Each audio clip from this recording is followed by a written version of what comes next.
Hey, I'm Warren Sprouse. This is Sunday night. It is October 29th. This is the Bible Forum. We welcome you to the show. If you haven't been here, this is segment number two.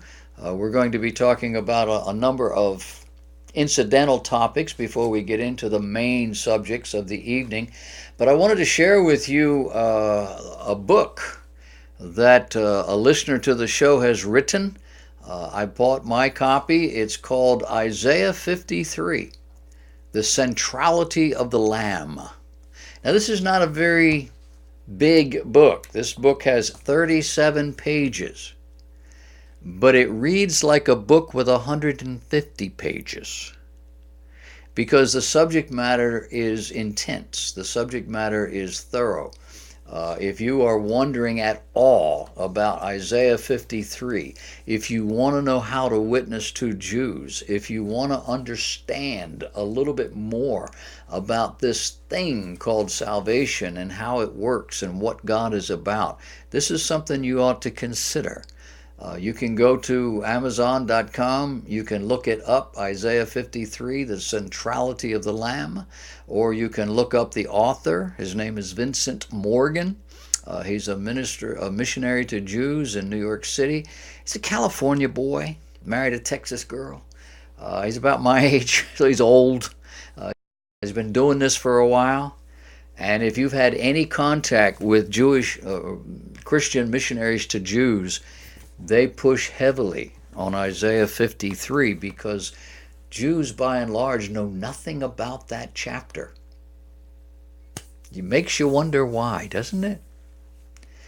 You talk to them and they'll tell you, well, I don't really know much about it. We don't read it, they don't pay any attention. It's like it doesn't exist. You need to get your copy. A coffee shop in Massachusetts closed recently after 1 year of operation. And the question becomes, why? Well, the manager, who is the owner's daughter, took to Facebook a while back to criticize the police. She was immediately questioned by Facebook users as to whether or not she was serious. And her response was to double down on her criticism that the police need to be more understanding and less racist. Well, when mom found out about it, she fired her daughter. It wasn't mom's, dad's, and the business's philosophy. The Facebook entry was taken down within 3 hours. But the damage was done. No one in the town would patronize the shop. Now, illustrations of this kind of abuse are abundant. And I say it's abuse because those of us who are a little bit older don't pay a whole lot of attention to Facebook, Twitter, and those kinds, Snapchat, things of that nature. But the millennials, the young people, they live and die by this stuff. And they see the power and they exercise the power, and it becomes abusive. Social media is beginning to control everything in our world, from personal opinion to government decisions. And it's doing it largely because young people have nothing else better to do. And because political types have found a significant tool in shaping public opinion. And because Americans are increasingly isolated from true social involvement. And in this mix is the reality that the average IQ in America is 98. We're told political types have hundreds, if not thousands, of Twitter accounts. Individuals with hundreds, if not thousands, of accounts, ready to unleash a barrage of seemingly public outcry at a moment's notice. What does that really mean in terms of objective truth, in terms of reality? Well, it colors everything. It corrupts. And the Bible predicts a time when people will be easily misled and deceived. And some of us who've been around a little bit longer have wondered how in the world that's going to happen. Now we know. ProphecyNewsWatch.com is issuing a warning. They're actually reflecting a warning that's been issued to cell phone users by an Austrian developer by the name of Felix Kraus. Felix works for Google. He built an app for Apple that was able to take pictures of its user every second and upload them without the app or the phone ever notifying the user that it was happening. He called it a privacy loophole that can be abused by iOS apps. Here's how it works. When an app wants to access the camera to scan a credit card, for example, or take a profile picture during a setup process, the iPhone user must give the app permission to access the camera.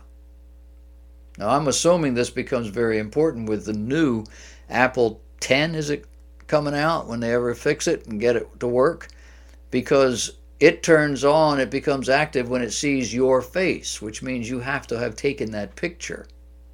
And that's the problem with the Apple 10 or whatever it is that's coming. They're having trouble with this process, with the screen and everything. They can't get them out fast enough. Anyway, the app asks permission to access the camera in the same way that apps ask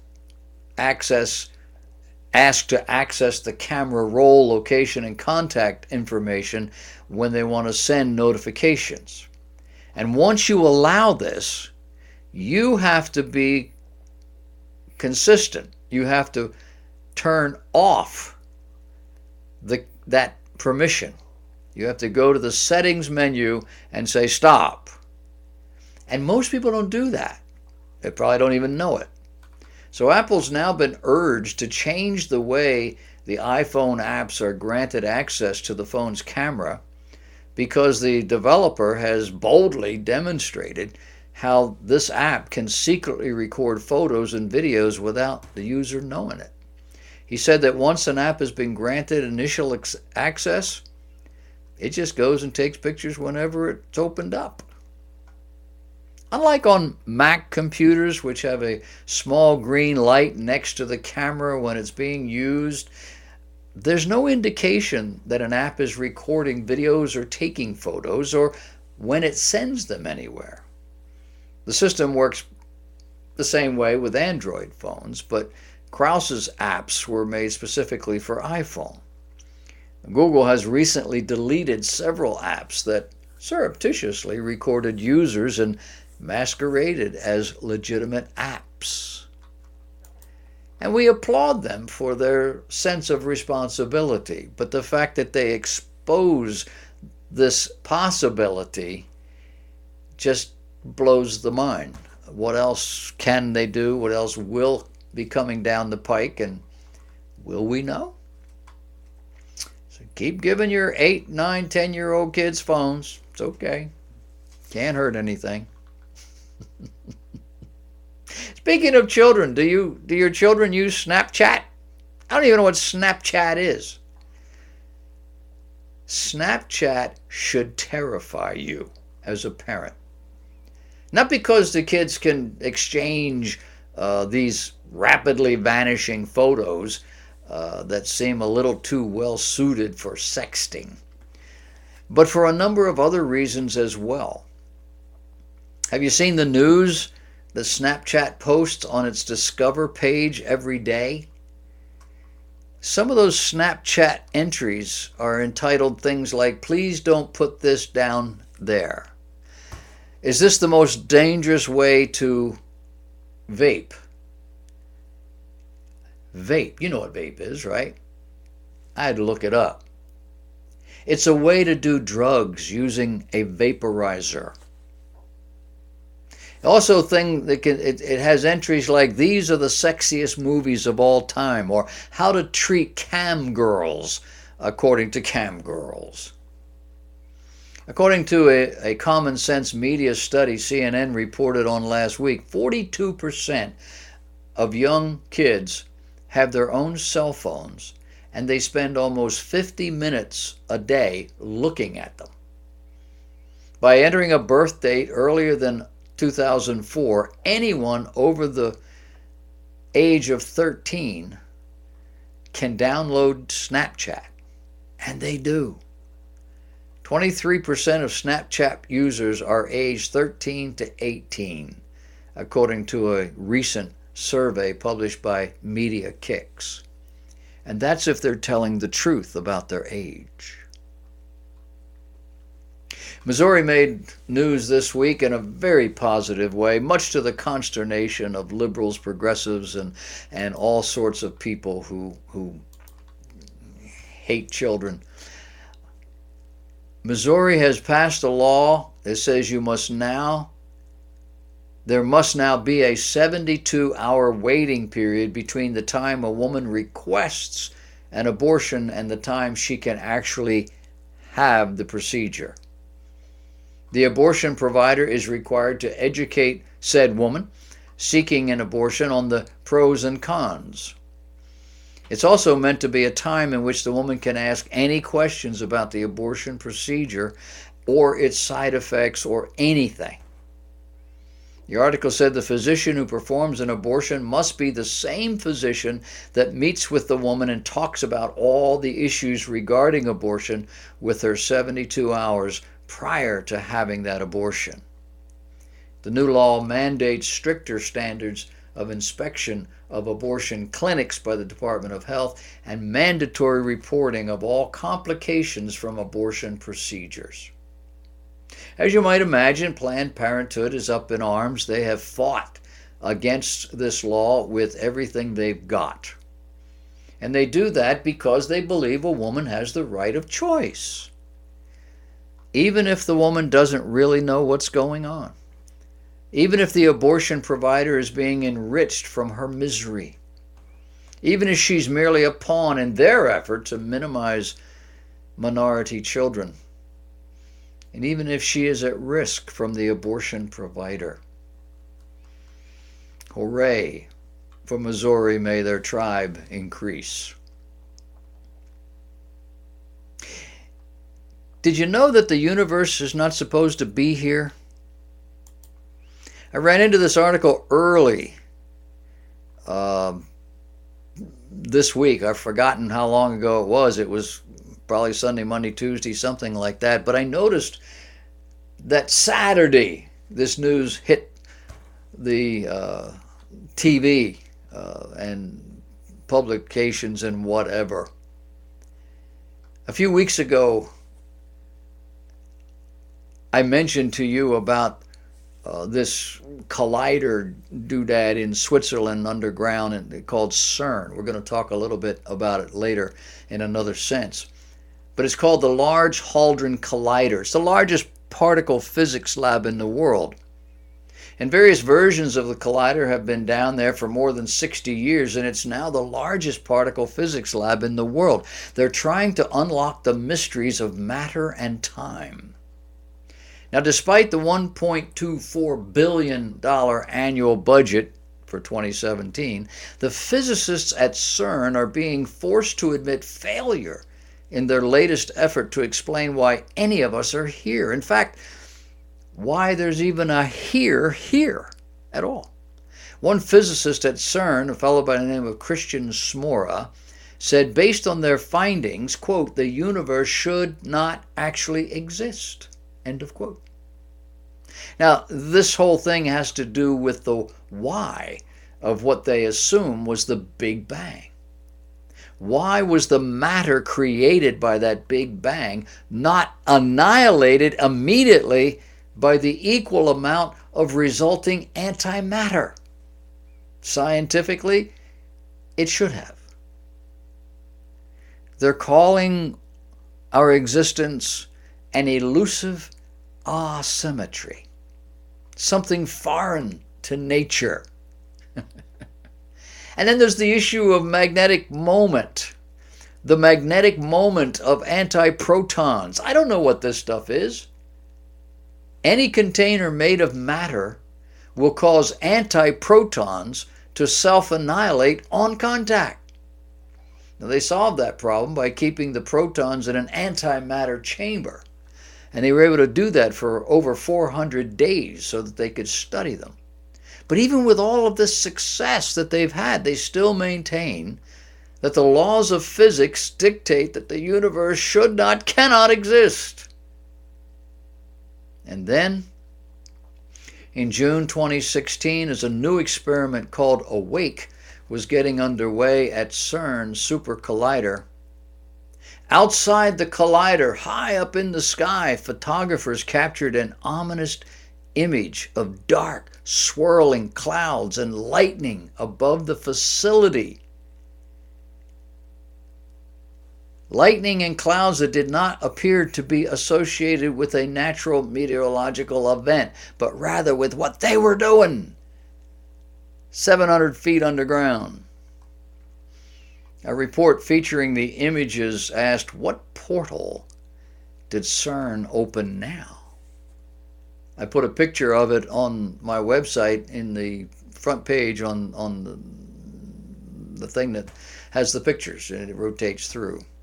The cloud looks to be rotating in a circular motion. Some have claimed to see a face in the lightning-filled cloud. But despite all of this, the scientists are not giving up. The next planned experiment focuses on the gravity of antimatter. Since the universe still exists, and it shouldn't, the answer to that question must be found. What's really going on? Well, here is God, once again, consistently, continually, confounding the wise, making the world and everything in it by a means and a power totally foreign to mankind. What power is that? Well, it's the power of His Word. The Bible says, in the beginning, God created the heaven and the earth. In the beginning, when? Whenever that was, the beginning. There was no universe. In the beginning, God created the heavens and the earth. And the earth was without form and void, and darkness was upon the face of the deep. And the Spirit of God moved, vibrated upon the face of the waters. And God said, let there be light. And there was light. And God saw the light, that it was good, and God divided the light from the darkness. And God called the light day, and the darkness He called night, and the evening and the morning were the first day. And then God said, let there be a firmament in the midst of the waters, and let it divide the waters from the waters. We learned later that there was a water canopy over the earth. That's why nobody got hot, nobody got cold, and temperatures stayed the same. Everything was just perfect. And the Bible says that every morning there was a dew upon the earth. It watered the earth. We didn't have rain until Noah's day, when that canopy bust loose. Verse 7 says, and God made the firmament, divided the waters which were under the firmament from the waters which were above the firmament. And it was so. And God called the firmament heaven. And the evening and the morning were the second day. And God said, let the waters under the heaven be gathered together into one place, and let the dry land appear. And it was so. One continent. And God called the dry land earth, and the gathering together of the waters called He seas. And God saw that it was very good. Our God sits in the heavens, and He laughs at we puny mortals trying to figure all this stuff out.